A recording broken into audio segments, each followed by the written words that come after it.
Hey everyone, welcome to Game Dev One on One, the podcast where I sit down with game developers to talk about how they got into the industry, the projects they've worked on, the struggles they faced, and everything they learned along the way. I'm your host, Glenn, and today I'm joined by Thomas van den Berg. Thomas is probably best known as a creator of Kingdom, the minimalist strategy game that went on to grow into a whole franchise of Kingdom games that have sold a combined total of well over 4 million copies. Since then, he's worked on games like Cloud Gardens and Pizza Possum, and he's currently working on a new game called Garbage Country. Thomas, thank you so much for being here. How are you doing today? I'm good. Thanks for having me. How are you? I'm doing good. Yeah, excited to talk to you. Yeah. Um, like you've done a lot of things. You've made very different types of games. So I'm very eager to know how all of that went down. But before we talk about Kingdom and your other projects, I'd like to learn more about you as a person and talk about how you got into developing games, just to kind of set the stage. Does that sound all right with you? Yeah, totally. Okay, cool. Um, I got into games fairly early. I think I started programming as an early teen. I remember messing around with Lego Mindstorms, it's the programmable Legos. That was one of my first introductions to programming. Then I think at some point it was Flash, and I think that's really, that would be considered a game. Or some kind of interactive things that I was building in Flash. And Flash was really such a nice little playground where you have the graphics, you have the code, it's all like in one little package. You can you can upload it on the internet for people to play without any installation. Honestly, we've never even gotten to that point since anymore where you can just like go on a website and play a game that somebody made without any effort. So I think with Flash, I really started making little games, but I rarely made anything that had like a start and an end and point, and you can win or lose. It was kind of like interactive things. The first thing I built was like a little flower simulation where you crossbreed different flowers and then they turn into different colors. But it was kind of like an open ended, more sandboxy thing. Yeah. Yeah, I guess that was kind of the beginning. Okay, cool, cool. So, like before anyone knew you as a game developer, like what were you like as a kid? um, I I always I mean I think I was a relatively quiet kid. I just liked to play with my stuff. I remember, playing with Legos a lot, just like on the floor of my room, building all sorts of contraptions and worlds. And I think the idea of like, imagining and building a world for someone is kind of close to game design. I mean, I have the same satisfaction that I had as a kid where you're like you built a world and then you have a friend over and you're like, look what I built. Like here's the pirate cave and you can go in, and if you go in something like this like idea of creating an adventure for someone else. So I guess that kind of tracks. I didn't know it back then. Um, yeah, that's kind of me as a kid. I also always liked technical things. I like to take things apart, put them back together. That also fits perfectly with the game. It is in the end also a technical endeavor, and I really enjoy that part of it as well. Okay, cool. So, like, was there anyone around you who encouraged that? Like maybe your parents or friends? My parents gave me loads of Legos, which was definitely encouraging the technical part. And then I had a friend. His name was Simon, and I think we're the same age, but he was quite a bit better at programming than me, and he kind of taught me to program in Flash. Like I would Mm, go to him with like, "How do I make a sword do so and so?" And he's like, "Do you know what a for loop is?" I'm like, "I have no idea." And like he would like was very patient with me and like showed me how to program different things. And I really remember through that, like slowly, I started like understanding what I was doing in Flash, and I could mm. also kind of make the things that I was imagining in my head. Yeah. Yeah, okay, okay. And like, were games a huge part of your childhood, or did that maybe come in later? Oh yeah, definitely. I don't know exactly how old I was, but I got like the first DOS PC from my parents. So I had a couple DOS games on there that I would play till late at night in my room. I also just remember as a kid, you've got like a PC with three games on it, and half of them are like shareware demos that you don't even realize it's just the first level, and you're just playing the first level over and over again. You can get so absorbed in these worlds, and I really remember that feeling fondly. I guess everybody remembers whatever they were doing at that age fondly, but Yeah, I was definitely playing a lot of games. One of the first games that I actually finished where I realized, hey, this game, it's not just the first demo level. Like you can actually play through it, and then there will be like credits and it's over. Was Commander Keen. I think it was Commander Keen 3, the first game that I actually finished start to end, and I was like so proud of myself. I'm like, wow, I could just finish a game. Like it's what they're, what they're made for. Yeah. Were there like any other like memorable gaming moments from your childhood? The first game I bought with my own money was Red Alert 2.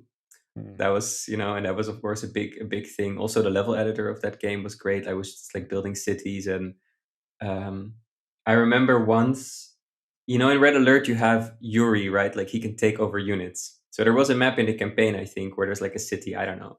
I built 100 Yuris and I used them to take over all the civilian cars in the cities because there's like just bystanders, like I guess in Red Alert or like collateral damage. You drop a nuke and like whatever. But I took over all the cars, like the little ambulances, the little regular cars, and I gave them all patrol routes so that they would go on a loop through the city. So I kind of like repopulated this city, and I gave them really elaborate patrol routes so they would all like cross and go through the streets. Then I saved my game, was really proud of myself. And then I noticed that Red Alert 2 actually doesn't save commands in the save file. So all the patrol routes are gone. So it's a bit Oh, sad. okay. That sucks. Okay, Yeah, cool. that's a fond memory. Yeah. Okay. And so yeah, you talked a little bit about how you first got into like making games and like how old were you again? Um I think I was like, I remember somehow being 14 is a number that sticks to me as when I kind of started with Flash and it kind of started making some sense to me. Like before that, I was programming stuff, but I was just literally copying the code from a book that I got. I would just type it like letter by letter and then it would do something, but I had no idea what I did there. And then I think like, yeah, 14, 15, it started making a little bit of sense to me in Flash what I could do with some simple scripts. yeah, yeah, like that flower game. Was that like really one of your first attempts at making a fleshed out Yeah, game? yeah, I think so. It's the first time also that I thought, hey, I can finish this. Like, I can market it as like, hey, this is a finished product that you can play and you will have fun, and not just like, oh, hey, I made something move on the screen and that's it. But it was quite a bit later that I really wrapped that up. Like, I think I was maybe 18 at the time when I, put everything together and put some credits in there and a splash screen and was like, okay, now here's a game, and I put it on Newgrounds. Ah, yeah, okay, yeah. Cool. Cool. And so did you then went on to go and study game design or No, I didn't even consider it. I didn't even know it was a real thing. Um, that one could study and or make money with. So I studied AI actually. I graduated with a degree in AI. Oh, okay. Um, but during that time, I still kept making games, and especially near the end, like AI is an academic endeavor, and it was kind of before the current AI hype, which I imagine would have been more interesting to be inside. But there was a period of AI where it was. I don't want to say boring, but all the current exciting stuff was not happening. What are we talking about? 15, 20 years ago, or maybe it was, but I didn't see it. Um, so always while writing reports and writing articles, I was kind of like on the side, just messing around with games. Um, AI is also about machine learning. So at some point, I built a little game engine for two machine learning agents to play against each other. And I remember just really making all the pixel art for the little game engine, which was completely unnecessary. But those were the things that I was really enjoying doing.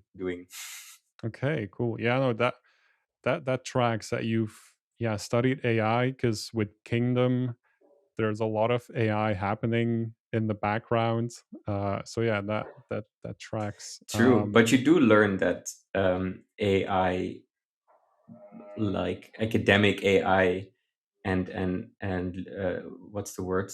Cutting edge AI and game AI are very different. Like in a way, what I learned with Kingdom is that it's better for NPCs to be dumb but predictable because you're playing the game. You want to kind of know what they're going to do. If they get too smart, even if you as a game designer think no, but this is better, it's better if they're strategic, it's better if they act so and so, but if that makes them unpredictable, then it won't be a good experience for players either. So you Mm, also end up dumbing down things quite a lot, not in yeah. a bad way. um, in those like early years where you were making game, was there anything that you like completely misunderstood about making games?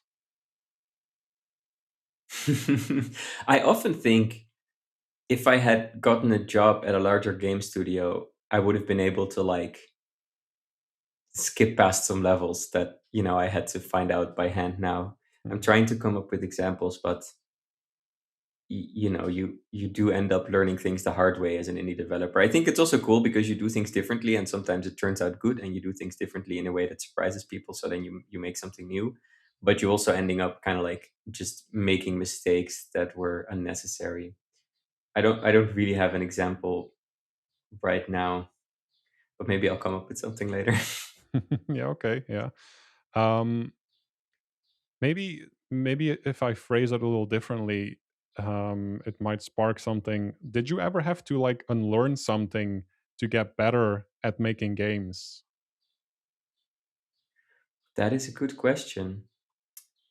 I'm not sure if I got like, this is a thought that I've had a lot. Like, am I even getting better at making games? Like, I mean, I don't know if this is like getting ahead of things, but like I often look at Kingdom and I think like this might be the best thing I ever made, and it's so naive and dumb, And also because of my lack of skills, I was forced to keep it very limited and really, do only what I can do.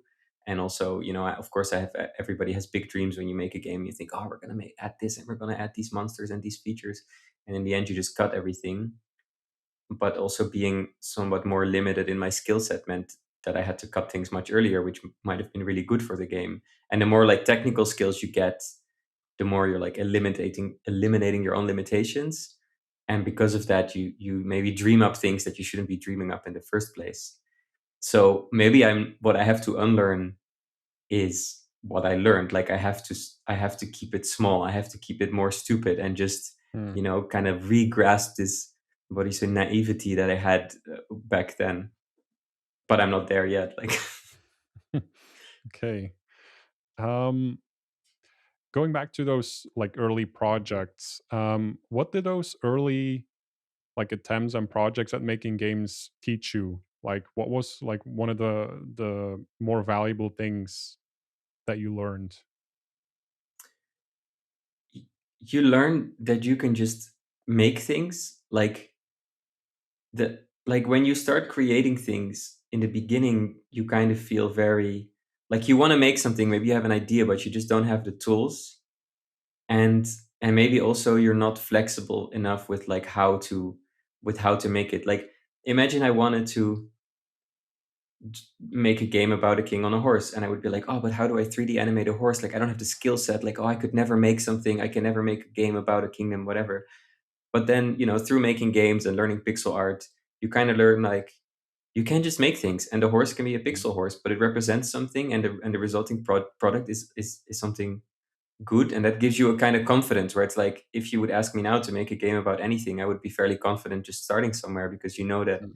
you have these avenues of creating it in different ways, and maybe it would have to be pixel art or low poly 3D, or maybe I have the confidence now that if I need to learn high HD modeling, like I could probably also do that. Like, I think that's one of the most important things, just kind of this like creative confidence that you get, where it's like, oh, if you want to make something, you can just make it. Like, you can just start somewhere and it will be fine. And I definitely had a lot more anxiety about that when I was younger, where it's like, I can't do this. Like, I don't know how to do all of this. Like, this is hopeless. Like, where do I even start? But you just start. Yeah, so maybe you would have like a bigger idea, but then you just take a chunk out of that idea and you start Yeah, with that, and then you put yeah, all the chunks together eventually. yeah. And also, a lot of chunks you never make it, but it's okay to dream big, because that's also the motivating part. Like, you start pixel arting this little horse, and you think like, oh my god, it's going to be a knight, and there's going to be other knights, and they're going to fight, and they're going to have stats, and they're going to be so cool, and there's going to be a story. And in the end, you just have a horse and kind of like a weird looking king on it. But that's also something. And also, when you're starting out stuff, it's kind of amazing how proud you can be of just having done the smallest thing. And that's so motivating. Like, when the horse was doing a little running animation, I was like, I created this is the best. Like, I'm done. Like, and Yeah. that feeling also really is very motivating. Mm. Okay. Um, so okay, you went to study AI and you graduate, and then like what before Kingdom happened, what did your life kind of look like? Like, were you planning on going into the AI industry, or like were you thinking about maybe I can become a game developer, start as an indie developer, work my way up to maybe join a company, or what was that like? As I was finishing up, I was already kind of clear to me that I didn't want to pursue like a PhD or something because I found the research to be a little bit too dry and too political. Like I wrote a paper and I got into an academic argument with another scientist, and I just felt like, oh, we all just want to invent cool stuff, but like, why is it such a swamp of like, trying to get published and trying to figure out what really works and what doesn't. So that kind of like already put me off that track. So at that point, I was more thinking I will just be some kind of developer. I quite enjoy programming. Maybe ideally something slightly creative. Um, like working in Flash or whatever. I had some part time jobs with some different small companies developing for them. So I kind of just thought it was going to be that. And then I was doing Kingdom on the side a little bit as a hobby thing, which I quite enjoyed. And even during the when I started what would eventually become Kingdom Newlands, the PC Steam game, with Marco, at that point, I also thought, oh, this is just going to be like a side project that I'm going to Oh, do with okay. him together. We're going to make an iOS port of this game, an iPad Mhm. version of the Flash game, and we're just going to, just release that uh, release that port of the Flash game. I wasn't really thinking like, oh, this is going to be a full time job. It was kind of only through that process and then having a publisher involved that I realized, oh, there's real interest for this, and I can do this maybe full time also with the publisher Mhm. paying us a monthly amount, so Mhm. that kind of slowly took everything over, and I kind of dropped the other side projects and focused fully on that. Okay, okay. And like let's really get into Kingdom now and Yeah, talk all about it. Because yeah, I'm super curious. How did Kingdom like first begin? Like, what was the spark behind it, and did it start during college, or was it like right after? definitely during. um, the spark was me learning some pixel art. There was this animation program called Pixin, and I was kind of like using this to do little animations. I was inspired by what's the game? There's this game engine in Flash called Flixel, um, by Adam Atomic, who did Cannonbolt. And like in the early indie days, this was like quite a big deal. This like pixel art Flash engine that would render everything in crisp pixels, and pixel art was anyway kind of trendy. So that kind of really got me into like, oh, I should try to do some pixel art as well. And it seemed easy. Oh, also Sword and Sorcery, of course. You have these Mm. little characters and they're like 16 pixels, and it just seems so appealing. Like, oh, if I just put two eyes in there, like it'll look like a little guy. And that kind of got me onto making some pixel art characters, amongst which the horse and the king. And then I had a little landscape, and I was like, well, what should he do in this landscape? And I just started adding more and more stuff to this little world, like some grass, some trees, some walls. I wanted it to be something like, like kind of like a sim game where all your characters are like making money and you have to kind of like Mhm. invest it in different things, like a deeper simulation. But I couldn't really figure that out. So in the end, I just added enemies, and I was like, well, you know what? I guess they can shoot some enemies, and then it will work too. Okay. um. So, at what point did you notice that like this idea was special compared to maybe one of your previous earlier ideas? Yeah, that's interesting. In any case, the like what makes you think an idea is special, because maybe you think all of your ideas are special. And also looking back now, I think maybe Kingdom was more special than I realized at the time, because back then I thought, oh, I'm just gonna move on to the next game, and it's gonna be equally as big as Kingdom, no problem. Um, but what makes you realize it's special? I think when you create something, maybe you don't even always know what makes it special to other people. Like you're so deep in it, and it's all very special to you, and you kind of just have to see the reaction from others. And I think for Kingdom, the Flash game got quite some traction, and people thought it was special and cute, and it had a vibe to it. And I heard that, and I thought, okay, I that's also what I like about it, the vibe and the ambience of the little crispy pixel art nature. So then I kind of rolled with that, so to say. Yeah, okay. And yeah, because it started as a Flash game. um, before it was fully formed and it was fully finished as a Flash game, like what did the prototype look like back then? And like what did the earliest version of that get right? And what did it maybe get wrong? It is the the earliest versions, but also maybe Newlands, like as a strategy game, it's not like a super solid strategy game. Like there's not a lot of different tactics that will win, or there's not a lot of synergy between units or any of that stuff. Like it's quite shallow, and also it's just like a good game should have multiple winning strategies maybe. And I think Kingdom, it's almost more like a puzzle strategy game. It's like it's about figuring out what works and then applying that, and like figuring out the mystery of like, oh, what does this unit do? Oh, that's how I use it, and then you just use it that way. But like beyond that, there's not a lot of depth. And while making it, I also realized like that is kind of a flaw, but I also didn't quite know how to fix it whilst keeping the minimalism, because you don't want like a UI that floats up where you can pick different units or have upgrade paths. Like I felt everything would kind of negatively affect the elegance. So Mm, I think having stuck with that makes it stand out. And there are a couple like Kingdom-like games, and though I think they're indubitably much deeper strategic games, I do think they lose some of this minimal mystery of just looking at a scene and knowing that it's all on the surface. Like everything you see is there. If there's a little guy walking, that's just a little guy walking. Like he doesn't have other stats except that he's there and yeah, he's alive, and you can throw one coin at him. yeah. Okay. Um, when did you release the Flash version of the game? Just to kind of have like a timeline. 2015 off the top of my head, or was it 2013? Either one of the two. I always mix it up. Um, yeah, Okay. And 2000. then Yeah, yeah, yeah, yeah. And then like what compelled you to pursue it further? Because then yeah, you wanted to port the game, I believe, right? To yeah, iOS yeah. or That mobile. was that was Marco's idea. He approached me. He had played the Flash game on Newgrounds, and he said, "Hey, we should turn this into an iOS port." That was it. Like he said, "Let's do that." And Okay. initially, I thought, "Okay, he's gonna handle it. He'll just do it, and I can do other stuff." And Hmm.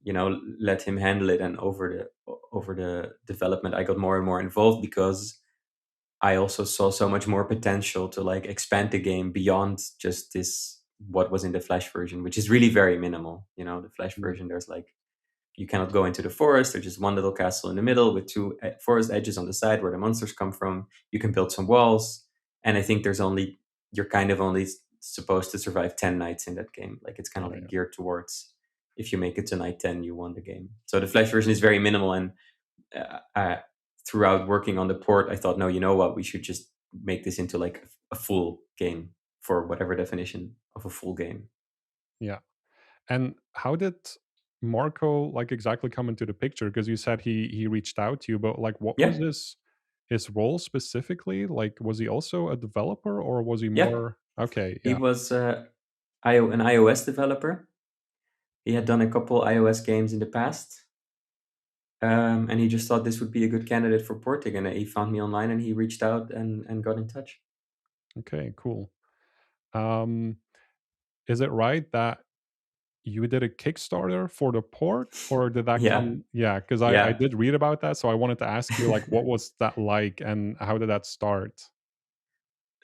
Looking back at it, like you said before, like, oh, what things have you learned, or what things do you need to unlearn? Like, I don't Mhm, know. I also look. This whole Kickstarter thing was also quite naive, but it was like what everybody was doing at the time. Like, oh, do a yeah, Kickstarter, and you're gonna make $1 million, and then you're gonna make an amazing game. Like, in retrospect, I'm quite happy that we did not succeed the Kickstarter, because it can definitely be a trap. We asked for, I think, $8,000 total to mm, finish the game, and we didn't make it. We got about halfway, and then we also kind of realized that doing a Kickstarter for an iOS version is kind of BS, because you cannot give away the game. There's no such thing as like Steam keys on iOS. So even though people back the right, game, they would still have to buy it on iOS. So the best thing you can do right, is like give out T-shirts. And then if for $8,000 you end up having to give out like 200 T-shirts, that would have just been such a bad deal. So I'm really glad that we actually pulled the plug on it before it actually even either failed or barely succeeded, which would both have not been good. And that's also kind of the moment where a publisher stepped in, I guess, because they saw Raw Fury saw the interest and they were like, "Hey, do you not want to work with us?" Whereas before, during like the year before that, I always said, "No, I want to do it full indie. I don't want a publisher. Like, let's just do this ourselves." Mm, But okay. at that moment, during the Kickstarter, I kind of saw like, okay, maybe this is a little bit harder than I thought it Mm, was. So maybe it's nice to have a publisher. okay, yeah. And was the Kickstarter, were you still in college then, or had you graduated by then? Then I had graduated. Then I had like Oh, yeah. another side. I had a part-time job, and I was doing like Kingdom on the side. Yeah. Okay. And what was your part-time job, if you don't mind me asking? Like, because I just want to have like a picture of like what your life as a developer was like around that time, Yeah. like right before your first big hit. So I had two part-time jobs. One is I helped out with um, art installations in public spaces, like public games, Mm, okay. and this was more like subsidy driven, so like public funding driven. Um, that made me a little bit of money. And the other one is I did like the Flash development for for the chat app inside a dating website. Mm, okay. So Wow. like where you can look at other people's pictures. Like I programmed this like gallery where you can go through the pictures. This was like very like early internet times where that kind of stuff was Yeah. still Yeah. in Yeah. Flash. Yeah. Okay. Yeah. And this, you were living in the Netherlands then, right? Yeah. Yeah. Yeah. Okay. Um.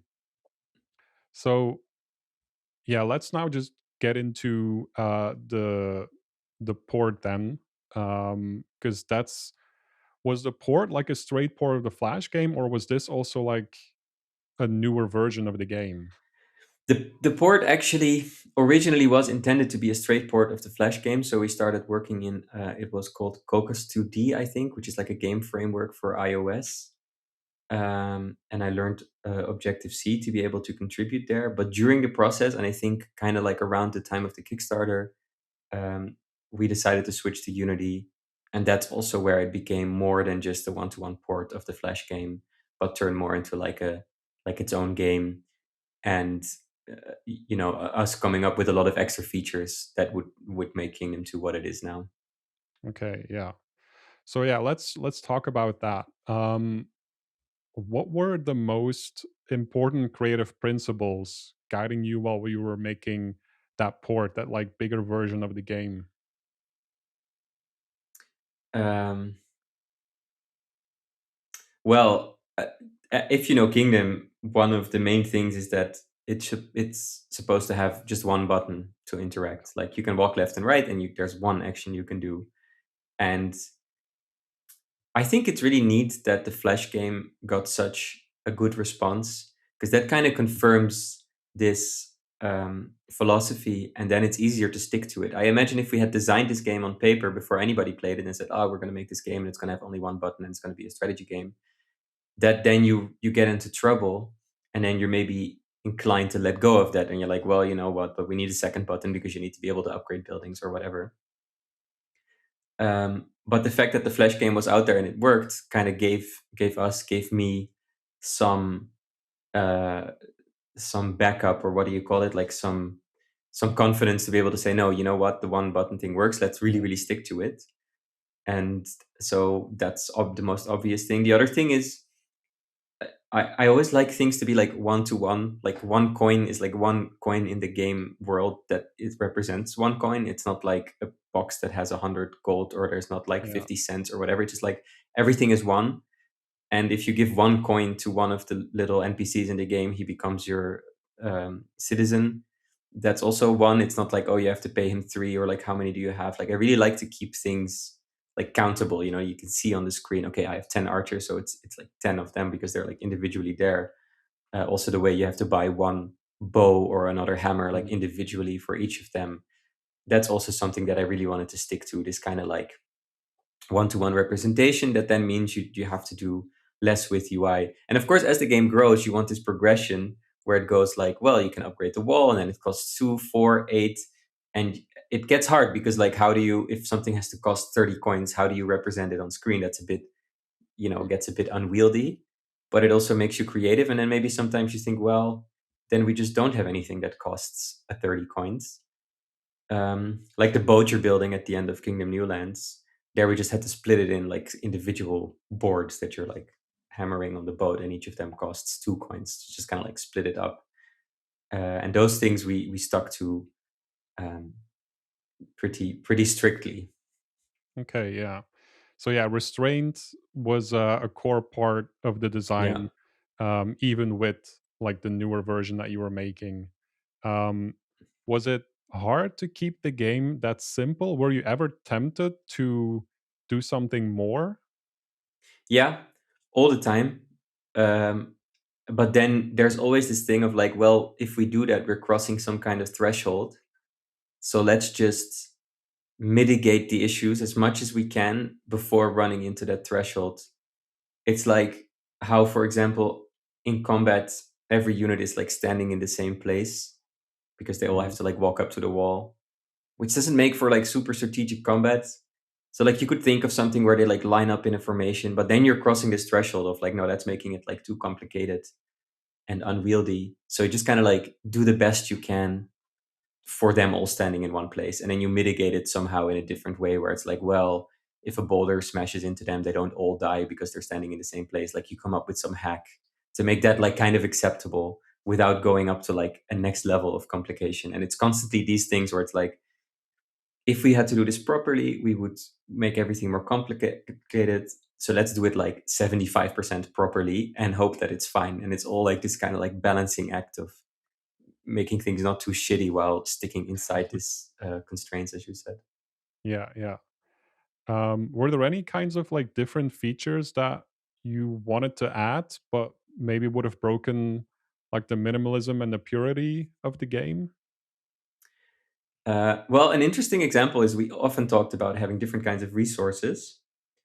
Um, and it's something that I always resisted because I said, no, there's Mm. just the gold coins and I don't know how to represent it. And I held off the boat on that. But then in Two Crowns, there is a different resource. There's the gemstones. And I actually think it works great.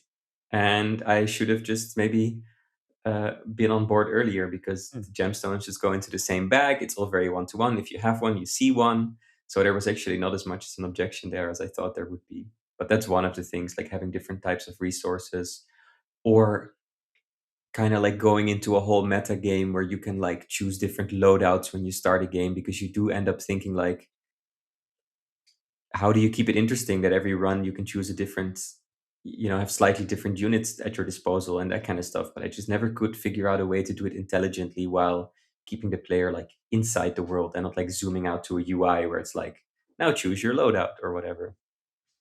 Yeah, were you ever worried about that during development? Like actually worried how players were going to respond to that? um No, what worried me, I think, was the AI was pretty, they often don't exactly do what you want. Like, I think that I still get emails where people go like, oh, Really? but I would like to control how many soldiers go to the left and to the right.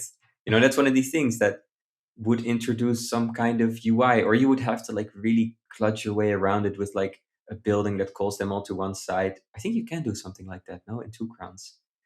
Um, but then I just kind of always thought, well, I'll try to distribute them as well as I can, and then players will just have to suck it up.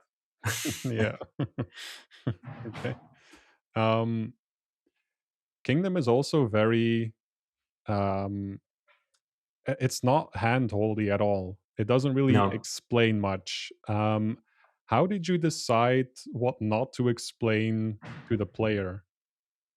Yeah, that's also one of the things that you said earlier about like unlearning, and I think I just didn't really know how games were made or how people interact with games. So I just kind of thought like, oh, people figure things out, and I'm not sure if that's true in general or if that was just true back then, because of course if you go back 10, 20, 30 years, games are a lot less handholdy in general, right? If you play an old Nintendo game, you're like, what am I supposed to Yeah. do? Yeah. Like I played through the Halo series a while back, and I was playing Halo 1, and I was like, this is a button. This console panel on the wall is a button that I'm supposed to press. Like, how could I ever have known? Like, it's just and new games are like objective here, Yeah. Yeah. outline, arrows, map, compass. They're all like, they definitely make sure that you know where to go.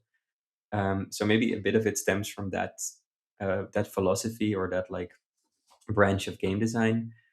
But what I wanted to say, it was also I'm not sure if you could make this game today where like people would accept knowing so little. Also, I'm not sure if I would have wanted it where people have to go on Reddit to figure things out, right? That Hmm, takes you out of the game like a lot. Like then it's yeah. better if you have it in game.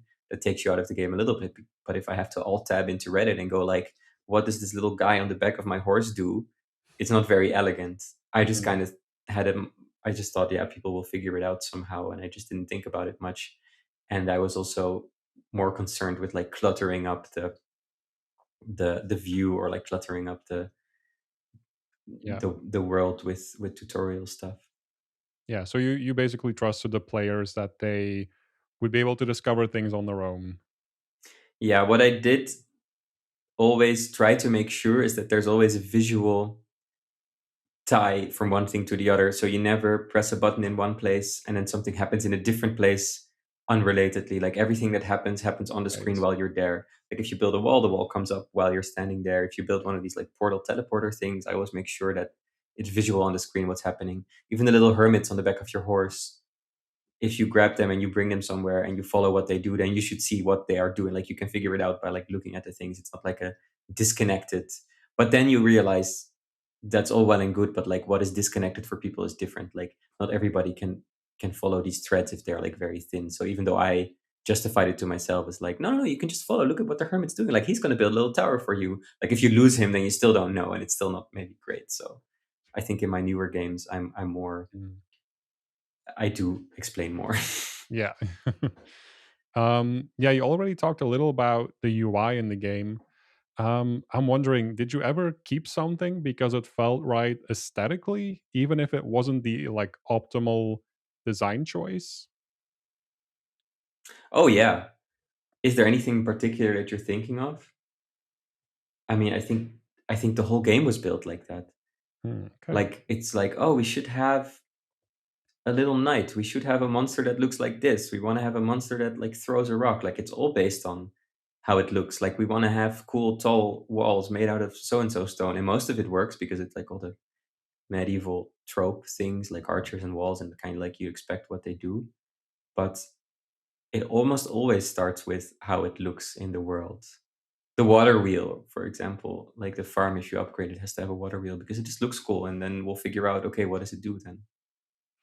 Yeah, and now that we're also talking about the aesthetics, like Kingdom looks beautiful, like it's beautiful Thank pixel you. art. How did you learn to like it sounds like you made a lot of progress because you were learning pixel art as you were basically making the flash version, but then yeah, how did you get from that to the newer version of Kingdom?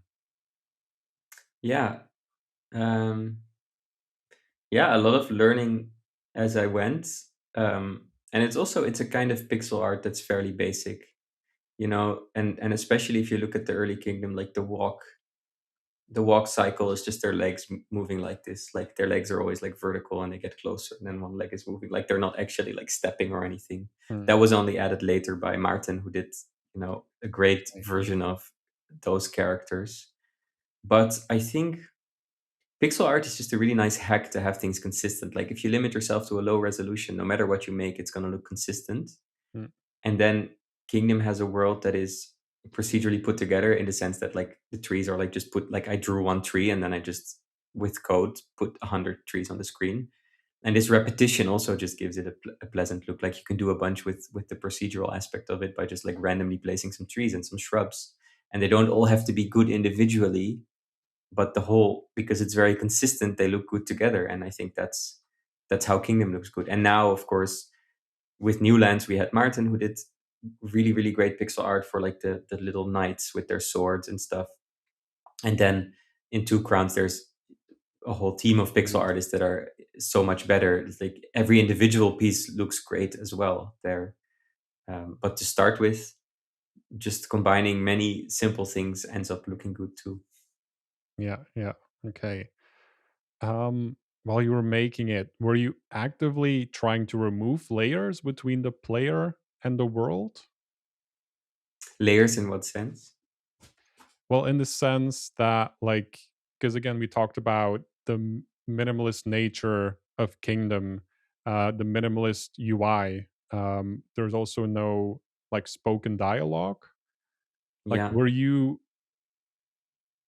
setting those boundaries from the beginning? Like, there's not going to be UI, no spoken dialogue, no text showing up, just so that the player basically only sees the world. Were you actively doing that, or did that Yeah. just naturally happen? No, I think I did want to have everything in the world and not, now I know that's called like diegetic game design, Mm, and you don't always have to chase it, but every indie dev, it's like the holy grail, like, oh no, everything is in the world, like you open your backpack and everything is just physically there, like it's cool, it has a high coolness factor. But it's also definitely something I tried, and part of it, maybe I didn't know so well how to do things, like I wasn't super familiar with making UIs, or I found it cumbersome also, like it's somehow populating a UI with numbers is, it can be complicated in programming as well. So then I just, those two things kind of coincided, and I just tried to keep everything visible and in the world, and not required to take you out of it. There's some text in the tutorial where the ghost talks to you and goes like, recruit an archer or something. yeah, Um, but that's from playtesting. We noticed that that's really needed. Like yeah, yeah, this, yeah. just to get started, the first 5 minutes. And I always underestimated. And then we did another playtest, and then the tutorial got a little bit longer, because it was like, no, no, no, we need to tell the player to get another archer and to recruit another citizen, because otherwise you're not going to make it. Just to like really reinforce this idea of what they have to do. And like, in your opinion, now as a much more experienced developer, um, what do you gain when information lives inside the game world instead of in menus and bars? And what do you lose? The most obvious answer, I guess, would be you gain immersion and you lose potentially depth. Keeping people inside the world, you're not you're not showing as much of the games under the hood, so to say. Like you let the world be the world, and you're not like lifting the curtain and going like, oh no, but it's really a simulation with numbers, and here are the numbers, and it's plus 10% so so and plus 50%. It's immersion, and I think different players value immersion differently. But but I do like a game that just, what's the word, like pulls you in and keeps you in, Yeah, like you're yeah, just doing it, you're not like paused and it's like, hey, do you want to make this choice? You're just kind of like constantly uh confronted with that choice, like in Kingdom, like the enemies show up in your gate and it's like, okay, what are you going to do? Like nobody asked you, oh, the enemies are going to show up at your gate in 2 minutes, what do you want to do? It's like you're just in the world doing these things. So the more you can keep a player in the world, I think it just helps you to immerse yourself. And I don't know what's so pleasant about that actually, but I also enjoy it a lot myself in the games that I play. mm, yeah. Okay. Now, the side scrolling format of the game, did that create like constant design headaches or So much. yeah? Like that's one of the things where there's really a lot of friction that, again, we never really solved, but we just like mitigated it to like 75%. That's kind of like what I keep in my head. It's like, well, if we can make it not terrible, then it's fine, I guess. But one of the things, for example, um, in Kingdom, you have the castle in the middle, and then the enemies spawn from these portals outside, and there is a fixed day-night cycle that runs on a timer. And what I would like in the game visually and for the experience is for the enemies to like hit your walls at nightfall, right? You want Yeah. this timing to coincide. But depending on where these portals are, and it's a little bit procedural as well, depending on the level layout, they're going to take so much longer to walk through your walls, depending on if they're far away or not. So you have to like calculate how long of a way they have to get to your walls, Mm, and you have to like spawn them way before. But that means sometimes they spawn during the day already, and if you happen to be there, that means you got monsters walking around during the day, which is also no good. And then you have yeah. enemies of different speeds, so you're like, no, wait a minute, they actually have to all walk as slow as the slowest one, because otherwise the fast critters are going to arrive first, and then 2 days later the slow guys will arrive. So you have to do all sorts of stuff to make sure that the experience of, oh, it's nightfall and they're at the gates, like that works. And under the hood it's just kind of a mess because they have to walk so far, because that's what you get in a 1D side scrolling game. Like you have to lay out everything on a thin line, so it only gets further and further Yeah. from the center, and this was never great. Like it never fully worked, but I'm really glad that it didn't bother players to such an extent. Mm, okay. Was there anything else that, like, yeah, Yeah, well, created what we problems? talked about before, the fact that all the units are standing in one position, there Right, is yeah. no positional strategy. There's no like, what do you call it? Like formations or units being able to defend others. Like it kind of barely works where you have the knights with their shields, and Mhm. the more coins you give them, the more hits they can take, and they're also all standing at the front, but one of them always takes the hit and then moves back a little bit. So Right. again, it's just like fudge that it kind of works, but it was never fundamentally solved. And I think it can be tempting as a game designer to go like, no, you know what, this system is flawed. It needs to be 2D because otherwise it's going to be no fun. But then you're like Mhm. crossing this threshold. Oh, Yeah. well, the actual doorbell went. Give me a Yeah. sec. Yeah, yeah, no problem, go ahead. Yeah, good. We can actually, pick up from, the port, the mobile port. Because once the mobile port was done, um, like, what kind of feedback did you receive, and how did you then transition into the PC version? Um, well, we never actually finished the mobile port. We Okay. decided to just pivot, so to say, to a game built in Unity. Right, Um, right. So after the Kickstarter, you immediately thought, okay, we're going to drop the mobile port and now we're just going to focus on a PC port. yeah, I had been thinking about that for a while. Also, because all my friends were using Unity, and I was like, "Oh, Unity is cool. Like, can we not use Unity? That seems like cool. Like, I want to get into that." And so I was kind of, and also the publisher thought it would be a good idea to make it a PC game, just because you have such a potentially larger market. Uh, yeah, I have some. I think I have some screenshots of like the early mobile version for you, also, Okay, great. if you want some. Yeah, yeah, Yeah, I'm gonna show as much as I can during the video version of the podcast. amazing. So Yeah, I'll people try to can. send you whatever I have of this like early materials. Yeah, okay, awesome, great. Yeah, you actually just talked about your publisher, and so I also want to transition into how that happened, how you got in touch with a publisher, because that that seems like one of the more difficult processes for an indie developer before they've had the first big hit is finding a publisher. Yeah. So how did that end up happening? The indie games market has changed a lot, I think, in the 10-15 years since I worked on Kingdom. So I think it was also just easier back then. Hmm. It feels like everybody who was making indie games kind of knew each other from the TIG forums. Hmm. Like everybody would post what they were making. It's like, oh, you're making this game. Oh, you're from that game. And it was kind of like, it just felt like a handful of people. I know it wasn't, like, it must have been more, but it did have that feeling of like, if you basically, if you go on TIG, you know what indie games are being made, and a publisher can go there and they can just be like, oh, there's like 5 cool games. Let's see if we can sign one of them. Which again, I'm sure it wasn't actually the case, but it felt a little bit like that. Hmm. In this case, Jonas from Raw Fury was knew Marco. They were friends, so they kind of got in touch, and Okay. through that, I got in touch with them. And it was their first game also. Okay.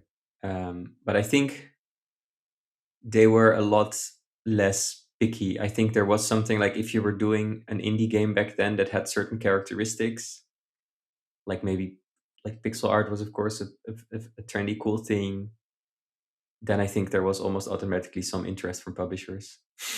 It Yeah, yeah, sounds, yeah. yeah, And the did you have to be convinced to work with a publisher? Because it yeah, sounded like you thought maybe you could do it on your own yeah, without funding. yeah. Yeah.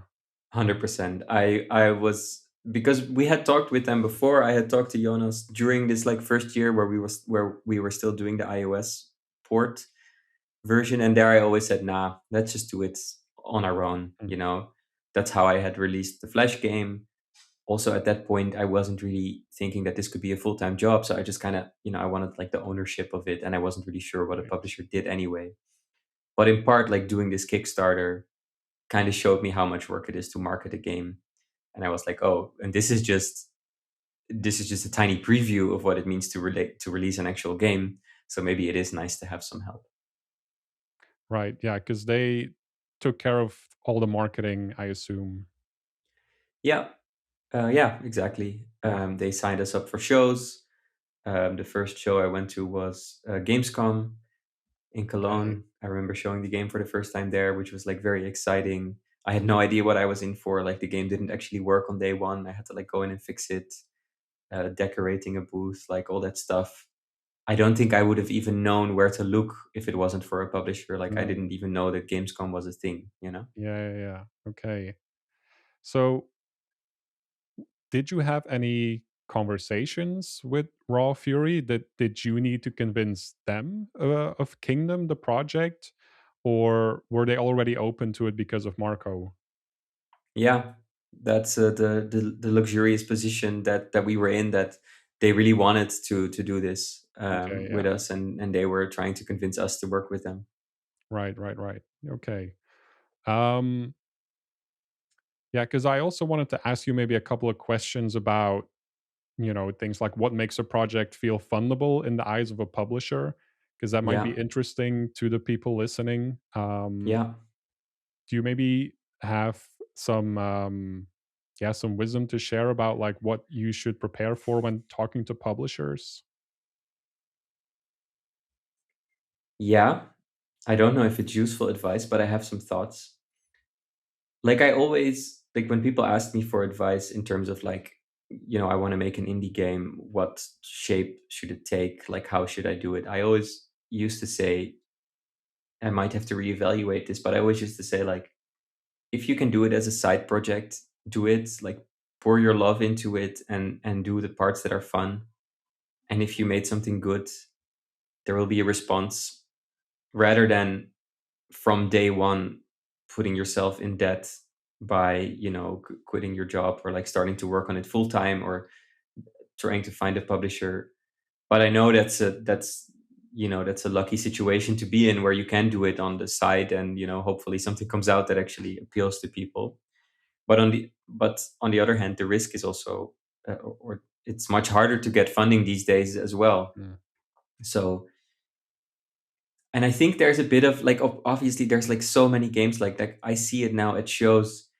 Like I said, I used to know which games were being made. Like you just kind of mm, felt like, oh yeah, that's the indie dev community. You kind of know what's going on. And now you go to a game show and it's like, I will know zero games of all of that's being made. And they're all coming out in the next month. And I'm like, wow. yeah.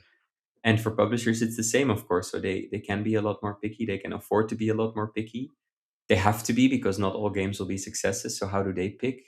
And what has started happening is a little bit this thing that I don't entirely agree with, where publishers are looking to fund games that are basically already successful. It's like, oh yeah, if you have 100,000 wish list, they'll come in with money. But like to get there, Mm, what do you need to do? And I think it's just tricky all around. I have this romantic picture of like game studios where like 5, 10 people work. They're really good at their craft, and you know that if you give them money, they will make something great. And but maybe that time is also just over, and it's just a bit more precarious. Like publishers are looking for solo dev wonders that they can just fund a tiny bit and then make a million. Like I'm sure that the listener viewers can come up with a couple examples of those types of games.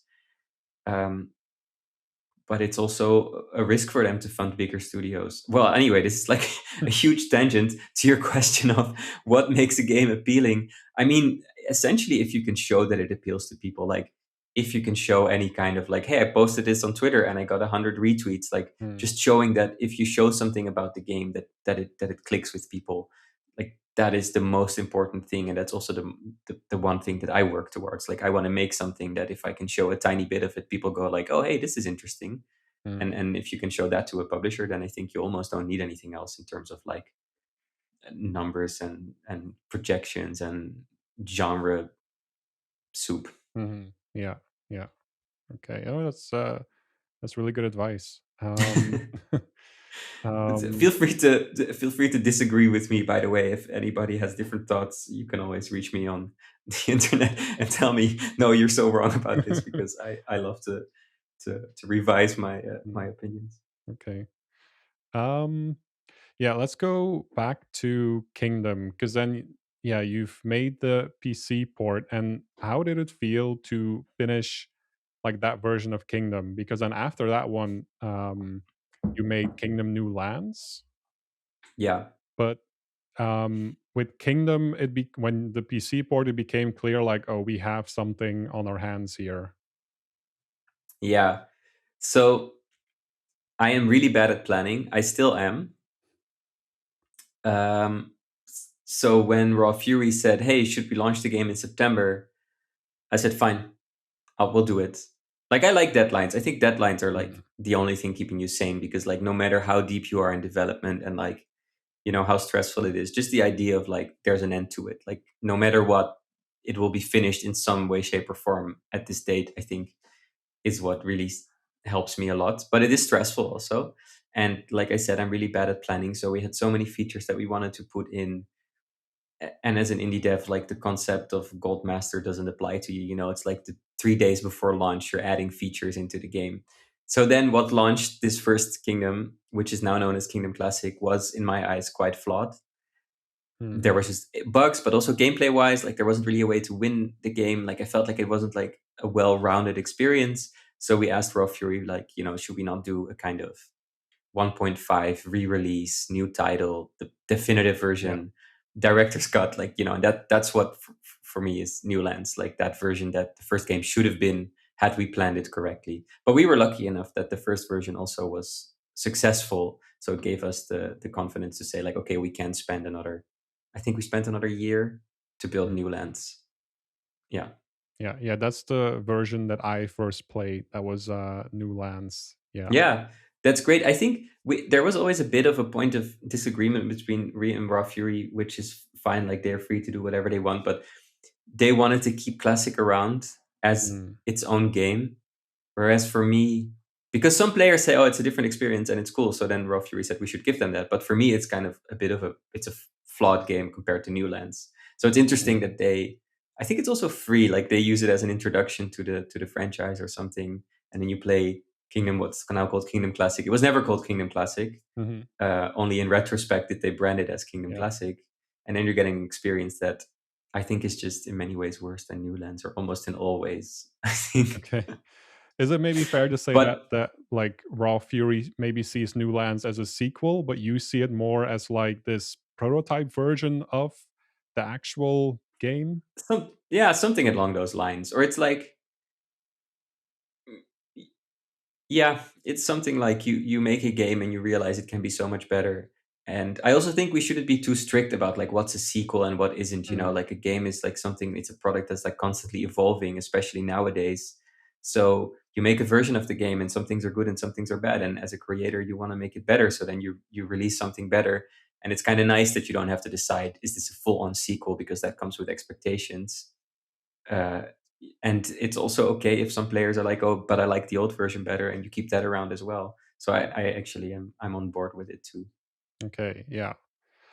Was there something that um went very wrong maybe during development, maybe specifically New Lands? Um, or was it like smooth sailing after Kingdom, now known as Classic, had already been released? That was actually the smoothest part because we knew what the game was. We knew it would be so much better if we added a couple things. We could hire some people to work on it. Um, so from classic to New Lands was pretty smooth. I also remember that's when I stopped working from my bedroom, which was I think good for my mental health. Mm, And I just kind of it felt like, okay, this is a sustainable day job. Whereas the run up to the first launch was fraught with more like anxieties and like uh there was also, it wasn't always smooth between me and Marco, I must say. Like we mm, had some disagreements about how to implement things in the game, and I would go in the weekend and like code things up to show that like my imagination like was right, and like, look at this, like I built it like this, don't you think it works now? And like, there was definitely more of this like yeah, it felt like more pressure. And then after this first version was out, Kingdom Classic was out, and we worked towards New Lands, it felt more like, okay, now we can sail towards what the game should have been, and it felt more mm, yeah. chill. Okay. Yeah, because on Kingdom Classic, it was just you and Marco. And Amos doing the music already. And I'm thinking if I don't forget anybody in a very rude way, that only it might have been just the three of us, me and Okay. Marco and Amos, who did work. And then, of course, from Raw Fury, there's Gordon Jonas, who like did the publisher things, and Gordon also, always helped us with game design things. But Yeah, yeah, yeah. Okay, and were you still now doing part-time jobs, or maybe when New Lands, when you were developing that, were you already like full-time working on Kingdom? yeah, yeah. Okay. Pretty much since we signed with Raw Fury, I started working on it full time because they were funding it. So um, uh, I was getting a salary where I thought, wow, that's so much money. We're like so ripping them off. Can also be, uh, the fact that we thought we could build a game for $8,000 with a Kickstarter was also, showing the kind of attitude that we had back then, which is good. Be scrappy, just build it. Mm, mm, okay. Um, maybe one last question before I want to transition into the sequels. What was maybe the emotionally hardest part of making Kingdom? You already maybe talked about that there was a little bit of friction between you and Marco. Was that the most difficult part emotionally for you, or was there maybe something else? I think they always say like you're not your work, right? Like you are not the game, but as an indie dev you do inevitably identify really strongly with what you're building, and every day you just think that what you're doing defines your entire like person. So that just can be hard, but it's also makes it so satisfying when it works. Like I'm not even against that. Like if you're making any kind of art, and I'm not saying that all games are art or even that this one is, but you also do identify with it, Hmm, and I think that also makes things good. So yeah, okay. And then yeah, you release Kingdom New Lands. That became, yeah, like a really big hit. Um, But when did it start to feel like it might become more than just one game? Like, how did that transition happen? Because there's been more sequels. yeah. How did that? What was that like?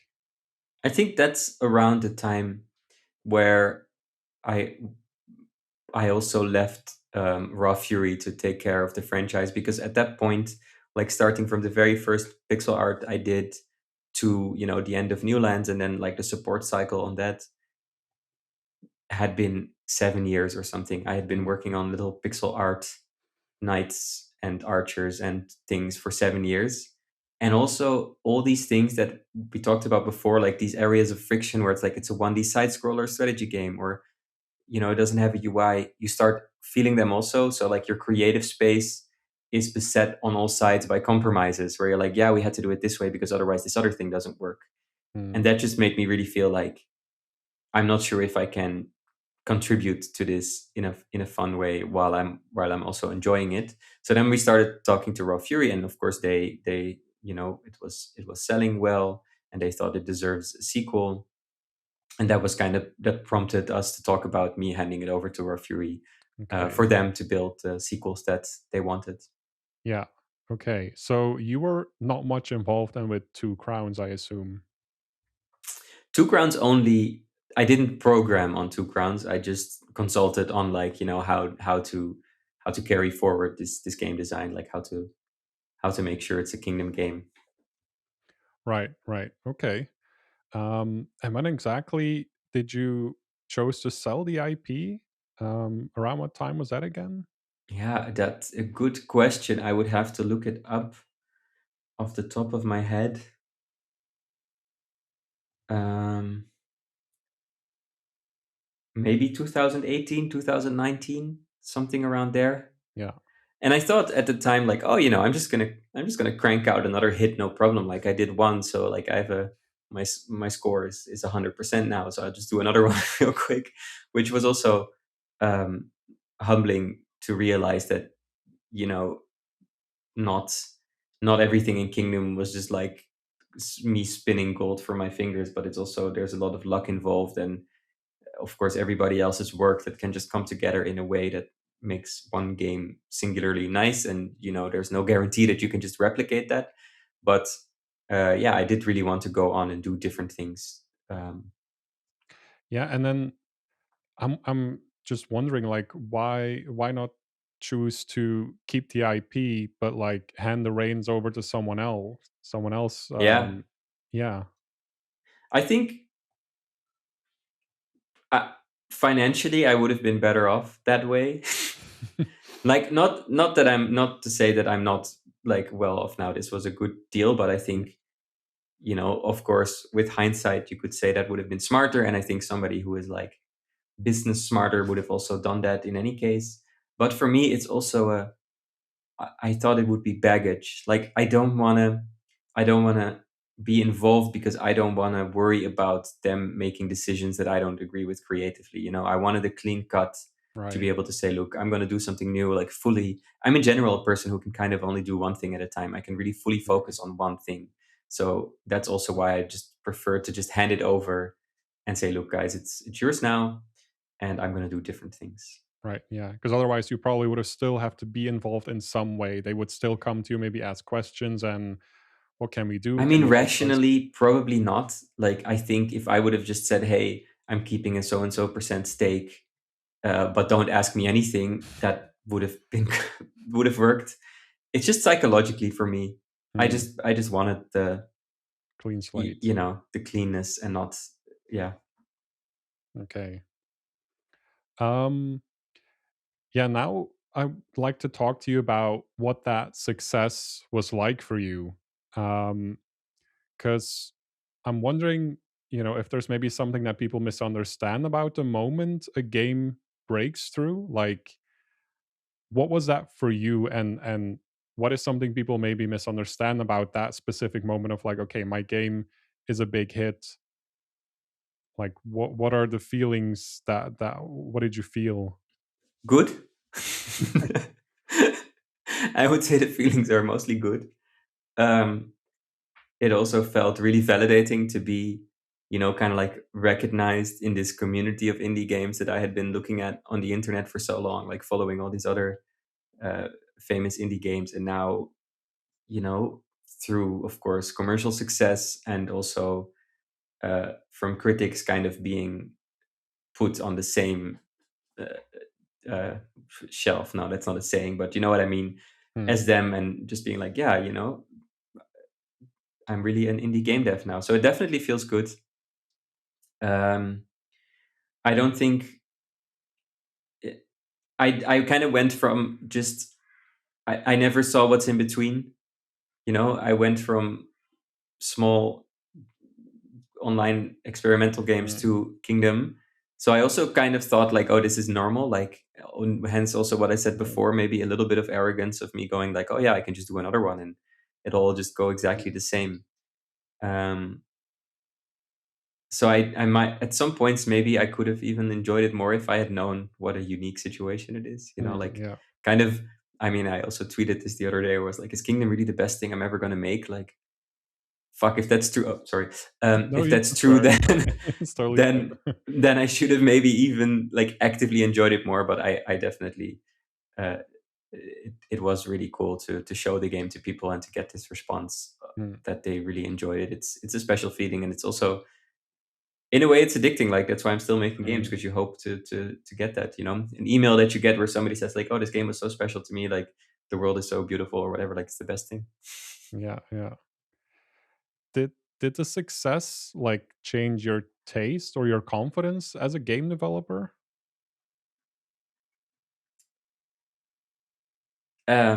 Yeah, like I said, I thought I could. I'm not sure if I really thought I would immediately replicate it, but I definitely did hand over Kingdom and think, okay, I'm going to immediately make the next genius thing. And it's definitely was a bit of a roundabout way before Hmm, I worked on Cloud Gardens, which was also a yeah. success, but not the scale of Kingdom. Um, so I do think I'm just happy that I, you also see some indie devs who make it so big that they never make another game, because at that point, how are you going to top like this enormous success, or like anything you do will be put Mm, in relation to this earlier game. And maybe you also have this feeling of like, well, I have a prototype which is cool, but it's not that cool, so like why would I even continue with it? You're like looking for something of such a high bar. I'm really happy that I didn't experience that. Like, I'm really happy right. creating Yeah. things, and I can still kind of let go of the need of for them to be very successful. um, I remember thinking Cloud Gardens, like, I just have to make this, and if it flops, I'm happy that I made it, because it's what I wanted to create. And that's if you have that attitude, then you've already Mm, won by the time you shipped your game, because then you just made the thing that you wanted to make. Now there's definitely a little bit more anxieties about financial things, because I'm in quite some time with Garbage Country, and you pour a lot of time and money in it, and I've got people working on it also. Like, it's definitely no longer a 3-4 people team. So then you kind of start having uh, different thoughts about what defines success, like breaking even and stuff. Anyway, it's a long no, long detour. fine. So it's not like you felt trapped by expectations after Kingdom. You felt confident that you could just replicate that success again. Yeah, I'm actually kind of happy that you put it that way right now, because it's giving me a new thought. Because you said, oh, you trapped by expectations. Like, I always thought, oh, I was a bit naively arrogant that I could do another successful game so quickly and easily. But now that you frame it that way, you could have also been trapped by your expectations, and not think like you can make another successful game, and always compare yourself to that. So in that sense, I'm happy about being a bit naive and just going on to the next thing, because that's how you make something Mm, at all. yeah. Okay. Cool. Yeah, after spending so much time with Kingdom, what were you hungry to do differently with your next game? Because I know that Cloud Gardens was basically a chunk of this really big game that you were trying to make. Um, were Yeah. you wanted to do that immediately after Kingdom, or like how did the idea for your next game kind of form? Yeah, I wanted to do something 3D, I guess. I don't know. I just wanted to also evolve beyond pixel art and Mm, make 3D. I don't know if that's smart, because there's an elegance to 2D games that just let you focus on game design, and 3D is quite hard, I've discovered now, 6 years later. But uh, that's one of the things. And yeah, it was part of this, or I started working on this MMO, because at the time there was also a game engine called Spatial OS, or like a multiplayer engine, that whose pitch was like, oh, everybody can make an MMO now. It's like super easy to make an MMO. So I was kind of like experimenting with that. I think it wasn't even huge. I just got stuck between the technology and the game concept, and Spatial OS was changing every month what it was, what they wanted to do. Like, then they turned into like a metaverse company, and now they're like, I don't know, like they were also constantly changing. So I was trying to build a game on that. I also didn't know how multiplayer games really worked, so the technical mm, process was just really slow. And I mean, it's the cliche, right? Like, oh, indie dev thinks they're gonna make an MMO. Like, that's like the one thing you tell everybody not to do. And I kind of thought it, but it was honestly, I think in retrospect, it would have been closer to like what we now call like friend slop, just a bunch of yeah. people doing something fun in the world, rather than like a full on MMO with like stats and blah blah Mm, blah. It's more like it. I still think it's just really fun if you put people in a multiplayer world. Like, when we were playing Counter Strike, like sometimes you don't even play the game, you're just jumping around together, and that's just already fun. And I mm, think it's just fun to make use of that, like whether we call it like friend slop or not.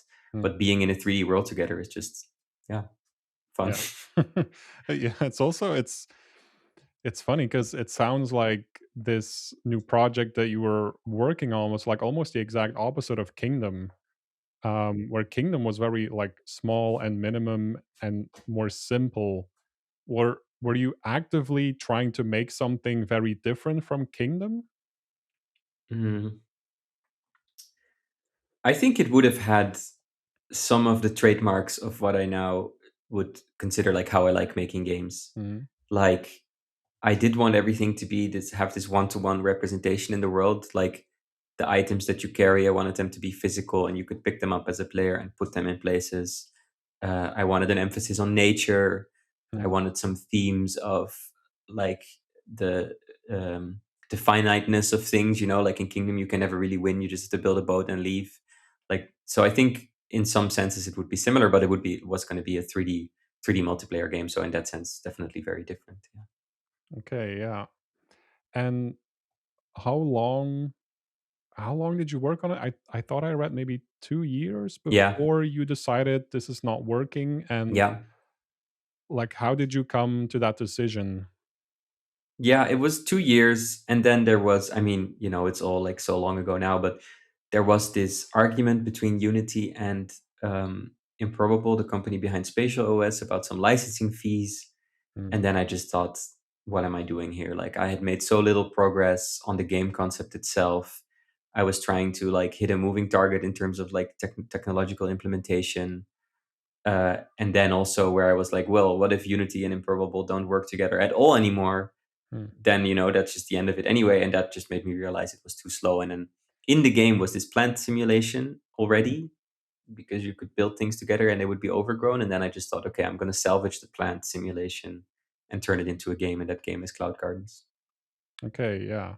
Yeah, and did did it feel maybe refreshing to work on Cloud Gardens after that? Or 'cause I've heard in, like, other podcasts that you were just trying to salvage something. What Yeah. made you wanna do that instead of just starting with a completely Starting new over. project? Yeah.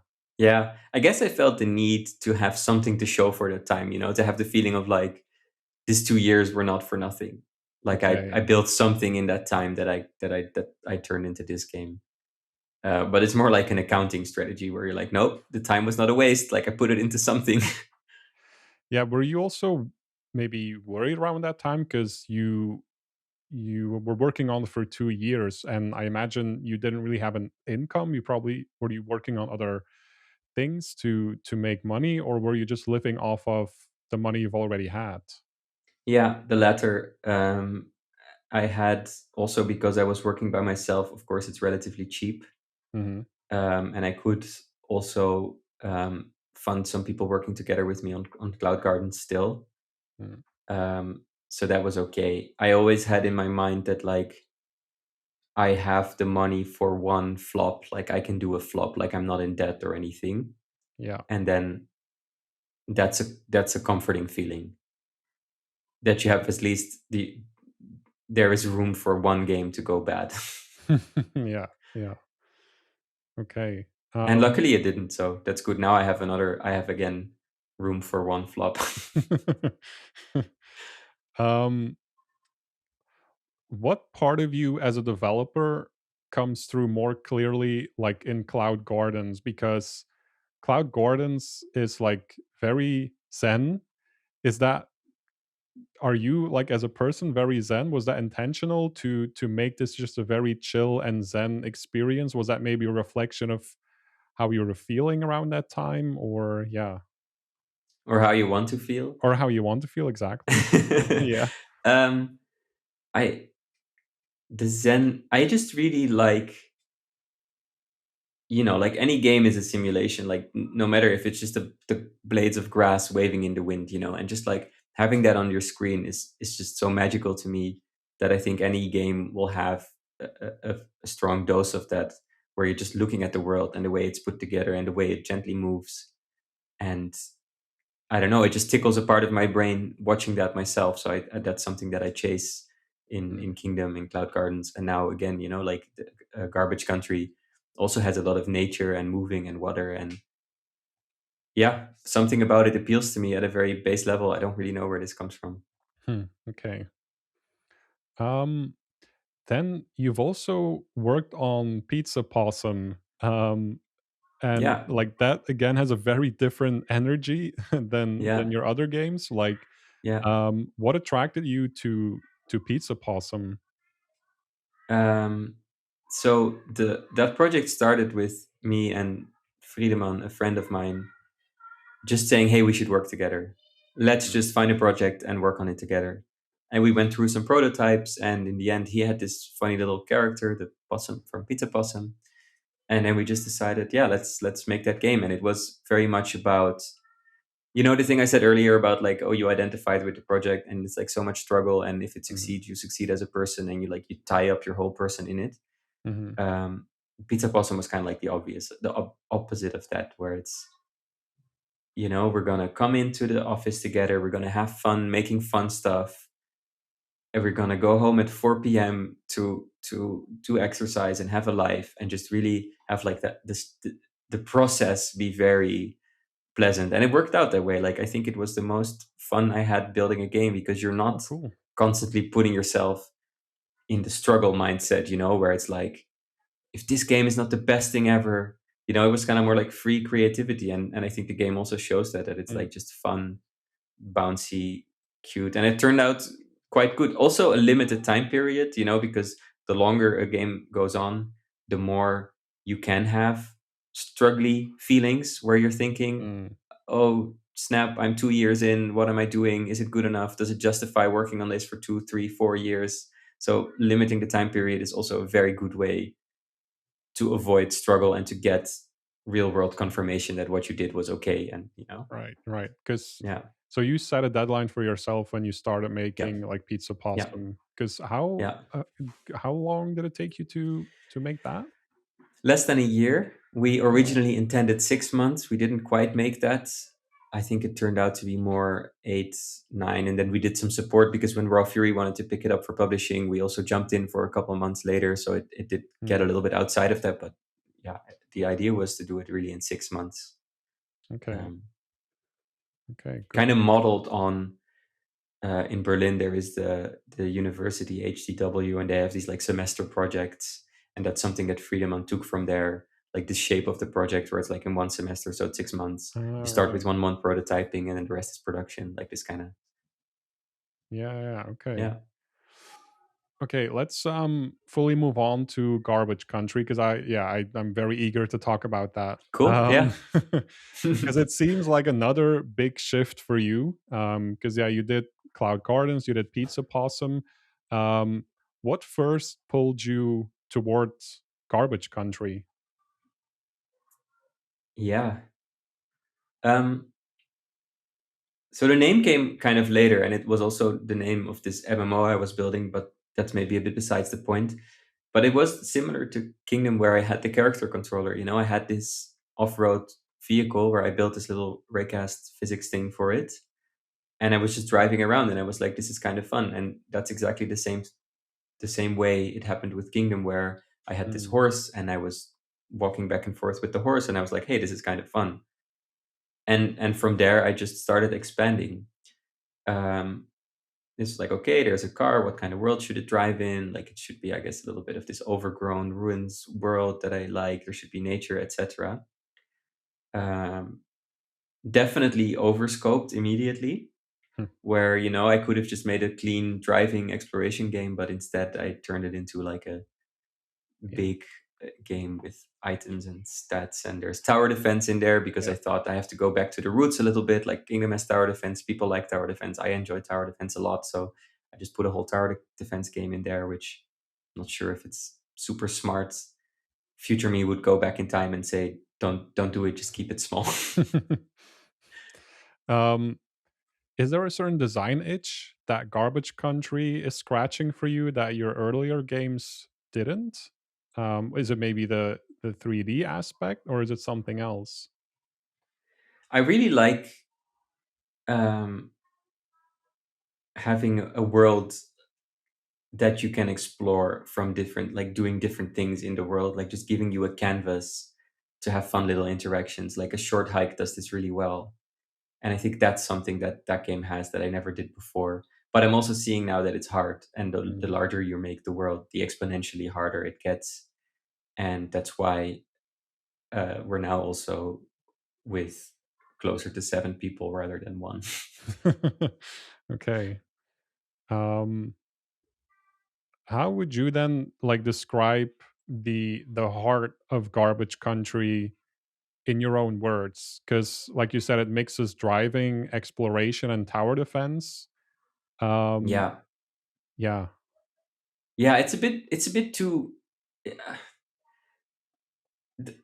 I already see that a flaw of this game is that it doesn't really mix the ingredients. Like the tower defense, they're like boss battles. Like you're exploring the world, upgrading your car, and then you're finding these locations where you do a boss battle, and the boss battle is tower defense. And I mean, a lot of games have like exploration and fighting kind of like separated, right? Like Mm, take Mirror's Edge or Shadow of the Colossus or whatever. Like there's always kind of like an exploration period and a fighting period. So that's how I justify it to myself.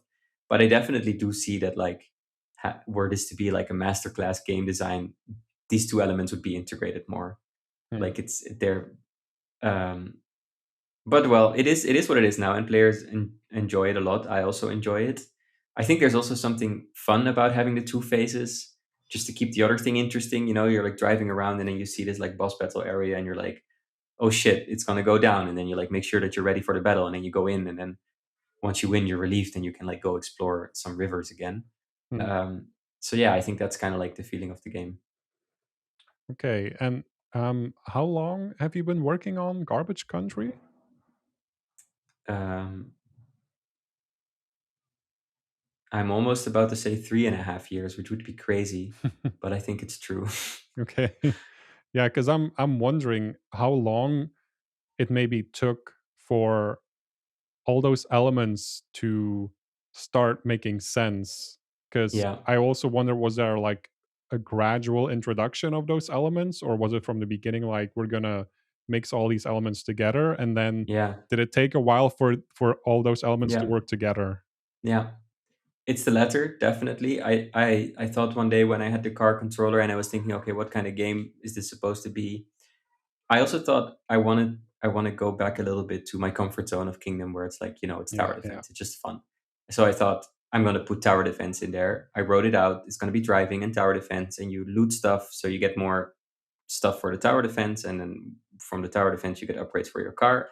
And on paper, it seemed like perfect game loop, and that's what we've been working towards since. As you said, like it takes a while for everything to come together, and now it is slowly coming together. But I'm not sure if I'm a fan of this process where you design a game on paper and then you're just working towards that goal, because you there's so many in between steps where you could have done something different that may be more fun, but then in your head you Mm. have like, no, we're aiming towards that game over there in the distance because we wrote it out on paper and that's what we're making.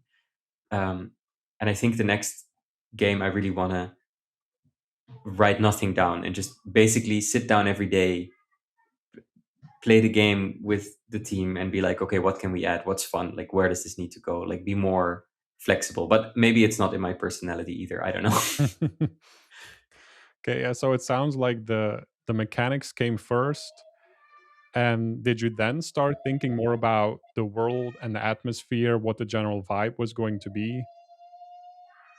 Part of the motivation was also I wanted to create cloud gardens, but you can drive around in it, because cloud gardens has these really Oh, nice overgrown worlds, yeah. but you're interacting with them in a very superficial way. You're just throwing plants on them. And I thought these worlds also have something evocative, and it would just be really fun to explore them, like by going in it. And that was also a little bit of the motivation. Okay, okay. Um, what has been like the hardest thing to figure out so far while making Garbage Country?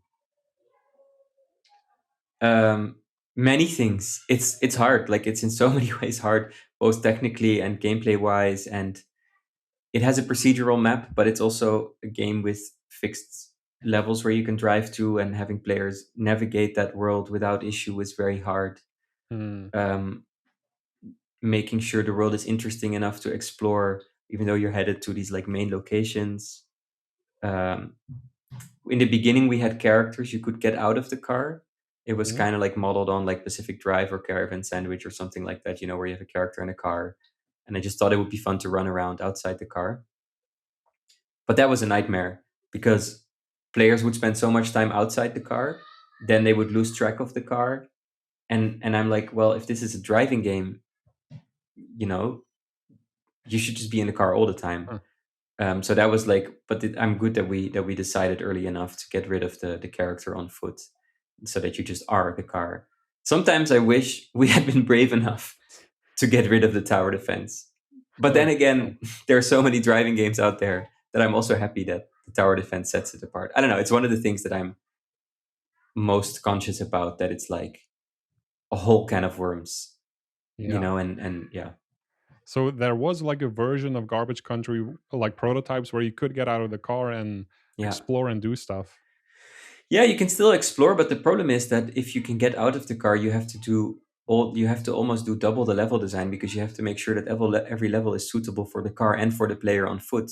Like imagine there's a lake or Mm. something and the car can drive through it, but the player can also get into it. Like then you have to make sure that all the river banks are not too steep that the player cannot get out. Like you really have to make every square meter suitable both for driving and for walking, and that was also just so much effort. So I'm really happy that we did that. Wow. It sounds like you did have to scrap like a lot of work.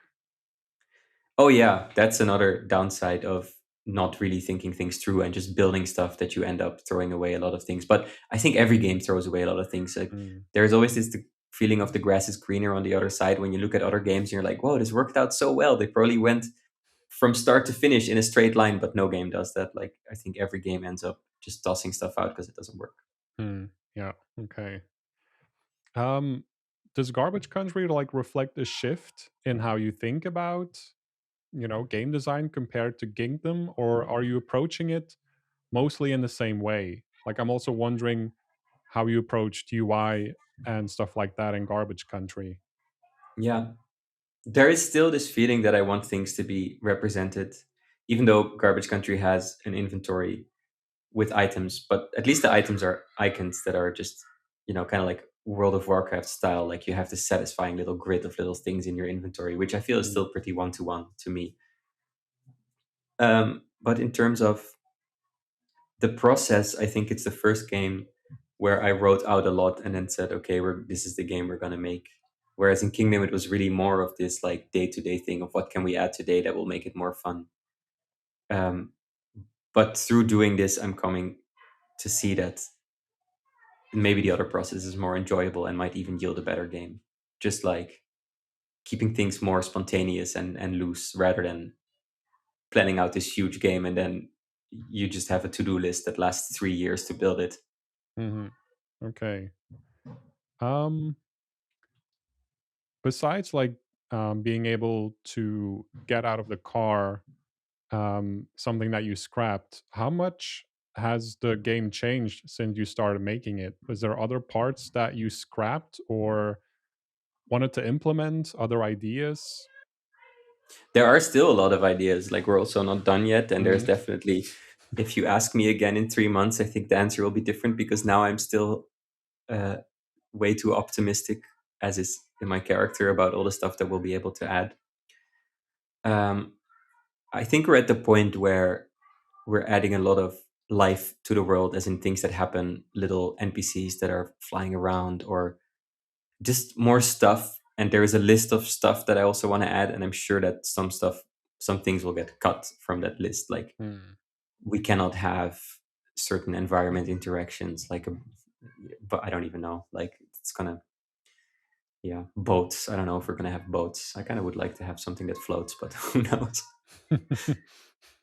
Okay. Um, yeah, and how do you approach how do you approach like the maybe the mystery around the game when you're playing it, or the story? Is it a similar approach to Kingdom in that sense? Yeah, it's a good question. This is the first game. Well, Pizza Possum had a little writing, but this is the first game that has like characters and quests that I ever make. So it's definitely different because there are just characters that will tell you things about the world. For some reason, the game felt like it needed it. Like you're driving around this world, and if there's nobody there, it maybe feels a bit sterile. And it Mm. did feel a little bit like it would be fun if sometimes you meet somebody and they have something to say about the world. We're doing like very traditional classic quest line thing where it's like, hey, get me this item, like can you help me out from here? Mm. And it's the first time I do it, so it's also quite hard, like to make it good. Like now that I'm seeing it, I'm like, is this something I'm good at? Like is this fun quest? Are they adding something to the game? But we're kind of like slowly getting there. Definitely different, and something that I will think of twice. Like I think, as everything, I underestimated a bit how hard it is to have cool characters with good writing that fit in the world with fun quests. Um, but yeah. It's a work in progress. Yeah, yeah, yeah. And like, are you putting the same amount of trust in the player, or is there more tutorial, more explaining this time around in Garbage Country? I think it's a success if you can teach the players the basic interactions and they trust that, like, okay, this is all I'm going to need and the rest I can figure out. So that's what we're trying to do here as well. Like when you learn to drive and you learn to press one button for interacting with something, hopefully the rest they can figure out. And I think I'm also better at it technically. Like um, we're able to tie cause and effect closer together. Like we can do animations. Like Kingdom has very little actual animations, but now it's like, okay, well, if knocking over this pillar is going to crash this bridge over there, then we should actually make it look like, okay, you knocked over the pillar and now Right. the bridge is going to crash. Like really tying cause and effect together. It's just more work, but also it's something that um, I wasn't able to do so much in Kingdom. So hopefully that helps to show the player how the world works.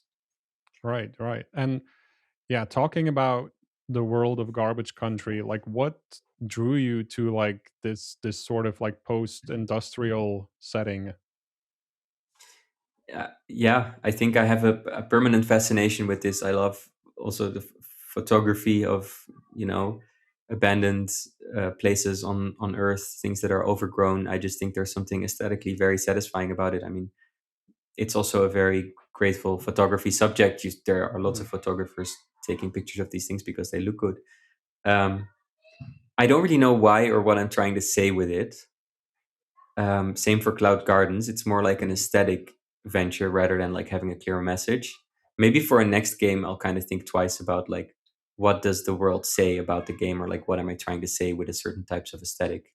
But for now, I just kind of like followed a very superficial urge, so to say, to like model these things in crispy 3D pixel art, of Mm. course. Okay. And because you talked about the photography, like was there a specific like image or mood that unlocked the idea for you or the game for you? Um, yeah, I don't know if you've heard of Edward Bertinsky, the Manufactured Landscapes documentary, and also the Anthropocene are two movies that I think have influenced a lot how this game looks.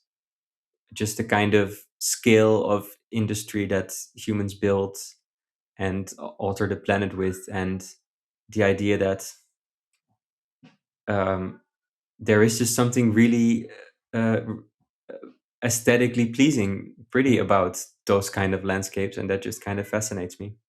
Okay.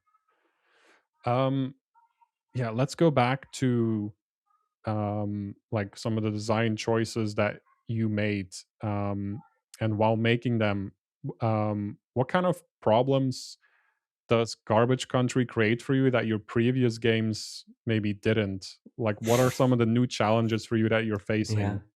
yeah. I mean, it being a 3D game is just, you can't even like if you walk through a 3D games world, and the fact that you don't get stuck everywhere is like a miracle that level designers pull off. There are so many nooks and crannies that you could get stuck in any game, and you don't even think about it as a player. You just walk around the world, but there could be a pit in the ground and you're in it and you're stuck.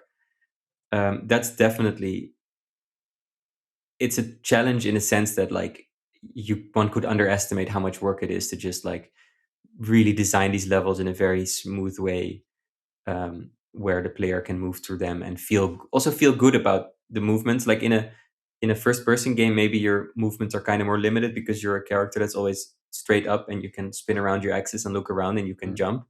But a car has so many different ways of moving in a not satisfying way.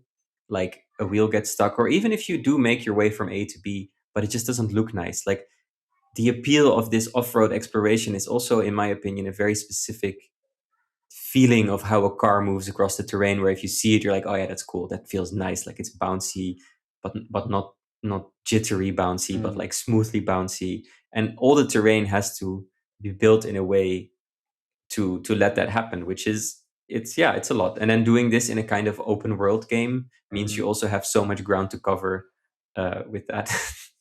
Yeah, I'm wondering, is it like fully open world or do you go from like area to area? It's fully open world. It's even a bit procedural in a sense that no player's map will look the same, but the boss Okay. fights are hand-built Yeah. locations, but just where they appear in the world is different, which also makes it so that the order that you unlock the items in is different for each player. So whereas one player will start with one upgrade for the tower defense, maybe another player will start with another one, so they will have a different experience of like how to figure out how to win these battles. Okay, yeah. And it's also it's a fully single player game, or is there any local co-op component there, or is it It's a fully single player game. yeah. Every time especially in the beginning, I was kind of careful to um, provide for the possibility that someone would one day decide to make it a co-op game. Hmm. The more the schedule goes on and the more we are pressed for time, the more I'm like, no, I don't have time for this. There's one player. I'm going to assume there's one Yeah, player. okay. But it would definitely be a lot of fun, I think, to drive together. You see how much fun people have in Kingdom, just playing as playing the game together. Pizza Possum Yeah. is greatly enjoyed by players in co-op. So yeah, I mean, if the game is a success, it's something that I think will be a very fun Yeah. mode to just explore together. Like you don't even have to do something together. That's also what I'm realizing about co-op Hmm. games. Just being in a world together is Yeah. great. Like it doesn't. You don't even have to interact or anything. Yeah, yeah, no, that's true. Yeah.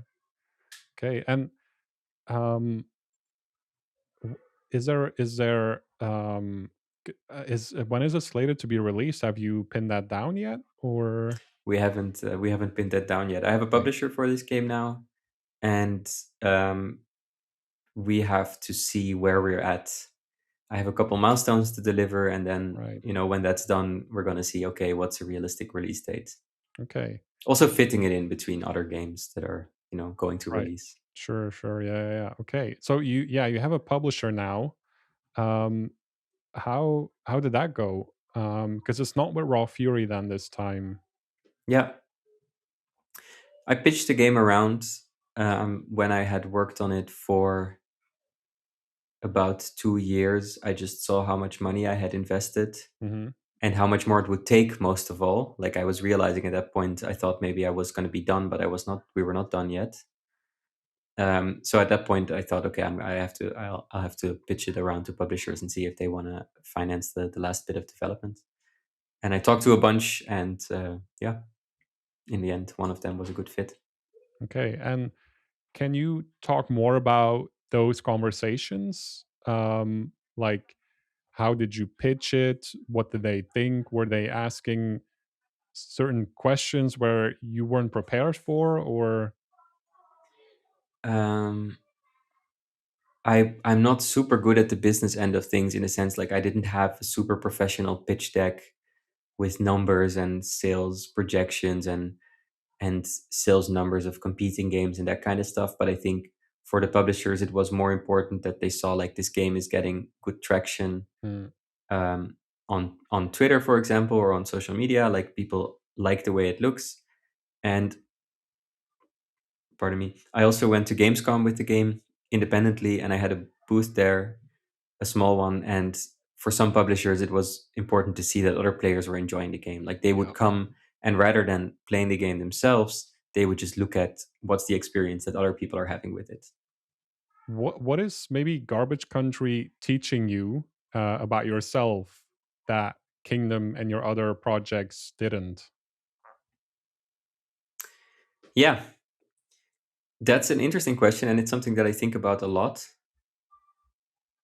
Um, it's showing me that I never really think about what a game means or what's like the message of the game. Like I always follow kind of like superficial aesthetics, and Mm, superficial not in a sense of like shallow, but like superficial, just like I like the way this looks, so I'm gonna create more of this. mm, And I think maybe in the future I wanna think more of like what does the game mean? What's the message? Like I guess the message of Cloud Gardens is like pretty pixel plants look pretty. Like that's the whole thing. And with this game, I'm more and more thinking like, you're kind of making an art project and you can have a message or you're trying to say something or mhm. uh, yeah, you don't always just go blindly in the direction that appeals to you the most, which is something that I definitely do. And I'm thinking I would like to uh, um, train myself, or like level up a little bit, in a Mm. sense of like I want to have a bit of more of a thought, like what is this project going to mean? And also maybe you don't have to work 4 years on it, but that's what you always say.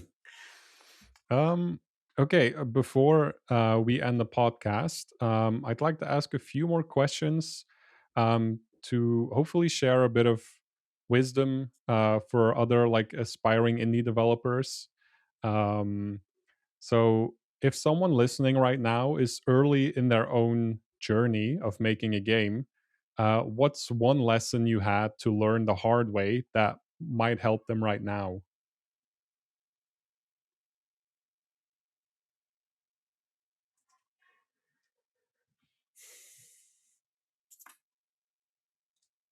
I mean, first and foremost, just shipping something is the most important thing.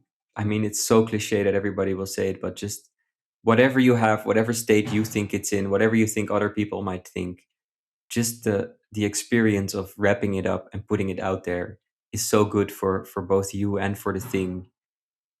And that is something that, I'm also getting more comfortable with now, like just saying, look, this has a time frame, then I'm going to ship it, and it doesn't have to be perfect. I think that's something that's hard to, because you feel maybe like this is the one chance because you're sitting on something good now, but you will be sitting on something good again after, and then you have one thing done, which is really great. Yeah. Okay. Okay. Yeah. And maybe in that same vein, like, is there something that you know now that could have saved or that can save someone maybe a year of development? Um, because yeah, you say like you can wrap it up, but are there other maybe tricks or techniques or like It's hard it's it's choices that insane the degree to which all indie devs or game devs delude themselves as to what they think they can do. It's also fun mm, to think about all the cool enemies and swords and guns you're gonna add and all the cool game mechanics. But like, there was this joke on social media the other day of like, don't be afraid to make an indie game. Don't be afraid to spend 2 weeks making an indie game. Those 3 months will be the best 5 years of your life, or something.